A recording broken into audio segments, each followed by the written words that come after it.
Hello, ಎಲ್ರಿಗೂ ನಮಸ್ಕಾರ. ಎಲ್ಲರೂ ಹೇಗಿದ್ದೀರಾ? ಎಲ್ಲರೂ ಚೆನ್ನಾಗಿದ್ದೀರಾ ಅಂದ್ಕೊಂಡಿದ್ದೀನಿ.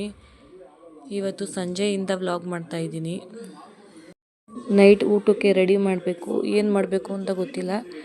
ಏನಿದೆ ಅದರಲ್ಲೇ ಅಡ್ಜಸ್ಟ್ ಮಾಡೋಣ ಅಂತ ಅಂದ್ಬಿಟ್ಟು ಅಡುಗೆ ಮನೆ ಎಲ್ಲ ಫಸ್ಟು ಕ್ಲೀನ್ ಮಾಡ್ಕೋತಿದ್ದೆ.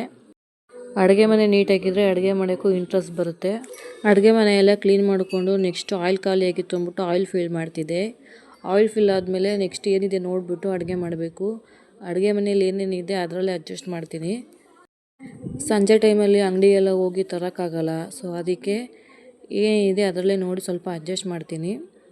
ಹೆಣ್ಮಕ್ಳು ಅಂದರೆ ಹಂಗೆ ಅಲ್ವಾ, ಮನೇಲಿ ಏನಿದೆ ನೋಡಿಕೊಂಡು ಅದರಲ್ಲೇ ಅಡ್ಜಸ್ಟ್ ಮಾಡಿ ಅಡುಗೆ ಮಾಡಿ ಊಟ ಬಡಿಸೋದು.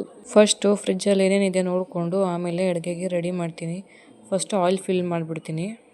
ಆಯಿಲ್ ಫಿಲ್ ಆದಮೇಲೆ ಫಸ್ಟು ಬಾಟಲ್ನ ಎತ್ತಿಡ್ಕೊತೀನಿ. ಈಗ ಅಡುಗೆಗೆ ರೆಡಿ ಮಾಡ್ತಿದ್ದೀನಿ. ಒಂದು 3 ಈರುಳ್ಳಿ ಇತ್ತು. 3 ಈರುಳ್ಳಿನ ಸಿಪ್ಪೆ ಎಲ್ಲ ಸುಲ್ಕೊಂಡು ಸಣ್ಣದಾಗಿ ಕಟ್ ಮಾಡ್ಕೊತೀನಿ. ಸಿಪ್ಪೆ ಸುಲಿದಿದ್ನೆಲ್ಲನೂ ಕೆಳಗಡೆ ಹಾಕೋದು ಆಗಲಿ, ಕಲ್ಲು ಮೇಲೆ ಹಾಕೋದಾಗಲಿ ಇದೆಲ್ಲ ಮಾಡಿಕೊಂಡ್ರೆ ಅಡುಗೆ ಮನೆಯೂ ಗಲೀಜಾಗುತ್ತೆ. ನಿಮಗೆ ಡಬಲ್ ಕೆಲಸ ಹಿಡಿಯುತ್ತೆ. ಈ ಥರ ಒಂದು ಪ್ಲೇಟ್ಗೆ ಎಲ್ಲನೂ ಇಟ್ಕೊಂಡ್ರೆ ಈರುಳ್ಳಿ ಸಿಪ್ಪೆ ಆಗಿರ್ಬೋದು, ಬೆಳ್ಳುಳ್ಳಿ ಸಿಪ್ಪೆ ಆಗಿರ್ಬೋದು ಎಲ್ಲನೂ ಒಂದು ಪ್ಲೇಟ್ಗೆ ಹಾಕ್ಕೊಂಡು ಆಮೇಲೆ ಡಸ್ಟ್ಬಿನ್ಗೆ ಹಾಕಿದ್ರೆ ನಿಮಗೂ ಕೆಲಸ ಕಮ್ಮಿ ಆಗುತ್ತೆ. ಅಡುಗೆ ಮನೆ ನೀಟಾಗಿರುತ್ತೆ. ಅದಕ್ಕೆ ಸ್ವಲ್ಪ ಬೆಳ್ಳುಳ್ಳಿ ತೊಗೊಂಡೆ. ಒಂದು ನಿಂಬೆಹಣ್ಣು ಗಾತ್ರದಷ್ಟು ಹುಣಸೆಹಣ್ಣು ತೊಗೊಂಡಿದ್ದೀನಿ. ಟೊಮೊಟೊ ಸ್ವಲ್ಪ ಕಮ್ಮಿ ಇತ್ತು, ಸೊ ಅದಕ್ಕೆ ಹುಣಸೆಹಣ್ಣು ಸ್ವಲ್ಪ ಜಾಸ್ತಿ ತೊಗೊಂಡಿದ್ದೀನಿ. ಇದನ್ನೇ ನೆನೆಸ್ಕೋಬೇಕು ಫಸ್ಟು. ಹುಣಸೆಹಣ್ಣನ್ನ ನೆನೆಸ್ಕೊಂಡು ಈಗ ತರಕಾರಿ ಎಲ್ಲ ಕಟ್ ಮಾಡ್ಕೊಂಡಿದ್ದೀನಿ. ತರಕಾರಿ ಮಿಕ್ಸ್ ತೊಗೊಂಡಿದ್ದೀನಿ. ಈ ಬೀನ್ಸು, ಕ್ಯಾರೆಟು, ಗೆಡ್ಡೆಕೋಸು, ಆಲೂಗೆಡ್ಡೆ, ಬದನೆಕಾಯಿ ತೊಗೊಂಡಿದ್ದೀನಿ.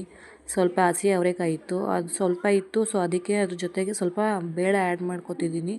ಯಾಕಂದರೆ ನಮ್ಮ ಮನೇಲಿ ಕ್ವಾಂಟಿಟಿ ಜಾಸ್ತಿ. ಸೊ ಅದಕ್ಕೆ ಟೊಮೊಟೊ ಒಂದೇ ಇದ್ದಿದ್ದು ಟೊಮೊಟೊ ಒಂದು ತೊಗೊಂಡಿದ್ದೀನಿ. ಇಷ್ಟು ಕಾಯಿ, ನಾನು ಜಾಸ್ತಿ ಕಾಯಿ ಯೂಸ್ ಮಾಡಲ್ಲ. ಸೊ ಅದಕ್ಕೆ ಇಷ್ಟೇ ತೊಗೊಂಡಿರೋದು ಕಾಯಿ ನಾನು. ಇದಕ್ಕೆ ಒಂದು 2 ಸ್ಪೂನಷ್ಟೇ ನಾನು ಬೇಳೆ ಹಾಕಿದ್ದೀನಿ. ಯಾಕಂದರೆ ಕಾಳು ಸ್ವಲ್ಪ ಇದೆ, ಅದನ್ನೇ ಅಡ್ಜಸ್ಟ್ ಮಾಡಬೇಕಲ್ವಾ. ಅದಕ್ಕೆ ಒಂದು 2 ಸ್ಪೂನ್ ಬೇಳೆ ತೊಗೊಂಡು ಅದನ್ನು ನೆನೆಸ್ಕೊಂಡೆ. ಅದು ನೆನೆಸಾದ್ಮೇಲೆ ಇವಾಗ ಮಸಾಲೆ ರುಬ್ಕೋಬೇಕು.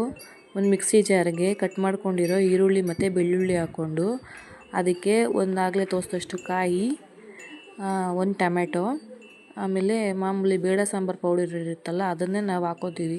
ನಮ್ಮ ಮನೇಲಿ ಬೇಳೆ ಸಾಂಬಾರು ಪೌಡ್ರ್ ಬೇರೆ, ಮಟನ್ ಸಾಂಬಾರು ಪೌಡ್ರ್ ಬೇರೆ ಯೂಸ್ ಮಾಡ್ತೀವಿ. ಅದಕ್ಕೆ ನಾನು ಬೇಳೆ ಸಾಂಬಾರು ಪೌಡ್ರನ್ನ ಆ್ಯಡ್ ಮಾಡ್ಕೊಂಡಿದ್ದೀನಿ. ಸ್ವಲ್ಪ ಗಸಗಸೆ ಹಾಕಿದ್ದೀನಿ, ಇದು ತಿಕ್ನೆಸ್ಗೋಸ್ಕರ ಅಷ್ಟೇ. ಇದಕ್ಕೆ ನೀರು ಆ್ಯಡ್ ಮಾಡಿಕೊಂಡು ನೈಸ್ ಪೇಸ್ಟ್ ಮಾಡಬಾರ್ದು, ತರಿ ಪೇಸ್ಟ್ ಮಾಡಬೇಕು. ಒಂದು ಕಡೆ ಮಸಾಲೆ ರುಬ್ಕೊಂಡೆ, ಇನ್ನೊಂದು ಕಡೆ ಕುಕ್ಕರ್ ಇಟ್ಟು ಅದಕ್ಕೆ ಹಸಿ ಅವರೆಕಾಯಿ, ತರಕಾರಿ, ಸ್ವಲ್ಪ ಬೇಳೆ ಹಾಕಿ ಬೇಯಕ್ಕೆ ಇಟ್ಕೊಂಡಿದ್ದೀನಿ.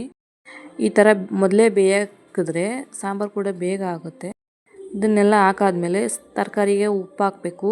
ಯಾಕಂದರೆ ತರಕಾರಿಗೆ ಉಪ್ಪು ಹಿಡಿಬೇಕು. ಸೊ ಅದಕ್ಕೆ ಉಪ್ಪು ಹಾಕ್ಬಿಟ್ಟು ಸ್ವಲ್ಪ ಬೇಯಕ್ಕೆ ಇಟ್ಕೊಳ್ಬಿಡಿ.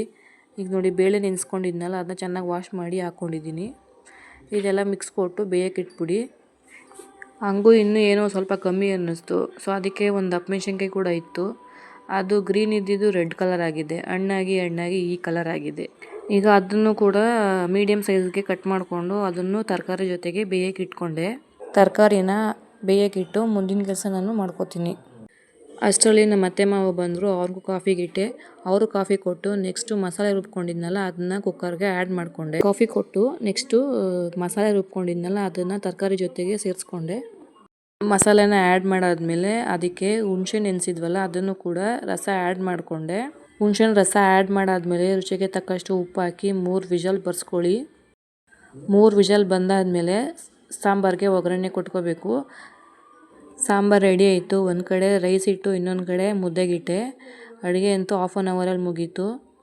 ಈ ವಿಡಿಯೋ ನಿಮಗೆ ಸ್ವಲ್ಪ ಆದರೂ ಇಷ್ಟ ಆದರೆ ಪ್ಲೀಸ್ ಒಂದು ಲೈಕ್ ಮಾಡಿ, ಶೇರ್ ಮಾಡಿ, ಕಮೆಂಟ್ ಮಾಡಿ. ಇನ್ನೂ ಯಾರು ನನ್ನ ಚಾನಲ್ನ ಸಬ್ಸ್ಕ್ರೈಬ್ ಮಾಡಿಲ್ವೋ ಪ್ಲೀಸ್ ಸಬ್ಸ್ಕ್ರೈಬ್ ಮಾಡಿ. ನೆಕ್ಸ್ಟ್ ವಿಡಿಯೋದಲ್ಲಿ ಸಿಗ್ತೀನಿ. ಅಲ್ಲಿವರೆಗೂ ಟೇಕ್ ಕೇರ್, ಬಾಯ್.